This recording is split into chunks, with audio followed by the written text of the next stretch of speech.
Good morning everyone. পূজা বুলি এটা মিনি ব্লগ বনালোঁ, সকলোৱে চাব দেই আৰু অলপ মৰম দি যাব। আৰু এইফালে অলপমান মূৰ্তি অনা দৃশ্য সকলোকে দেখাই দিছোঁ, দেখিবলৈ পাইছেই। এটা মূৰ্তি ধৰি অনাটো কিমান কষ্ট দেখিছেই। বাৰু এতিয়া আহিছোঁ পূজাৰ দিনটোলৈ। আৰু লগতে এইফালে পূজাৰ কাৰণে শাৰী ব্লাউজ ৰেডি কৰি ল'লোঁ মই। আৰু এতিয়া ভণ্টিহঁতে মোক আল্টা লগাই দিব। এইফালে দেখিবলৈ পাইছেই মাজুপোৱা ছোৱালীজনীয়ে মোক ইমান ধুনীয়াকৈ আল্টা লগাই দিছে।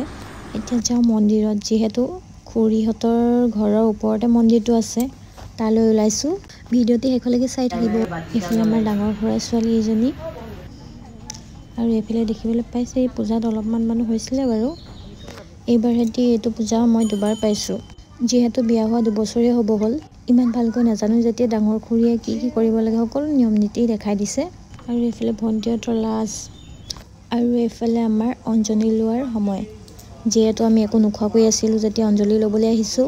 আৰু এতিয়া যাম আমি খানা খাবলৈ, লুচি পুৰি খিচিৰি লগতে মোৰ মানুহজনে এইফালে খাই আছে। আজিলৈ আহিছোঁ, বাই বাই।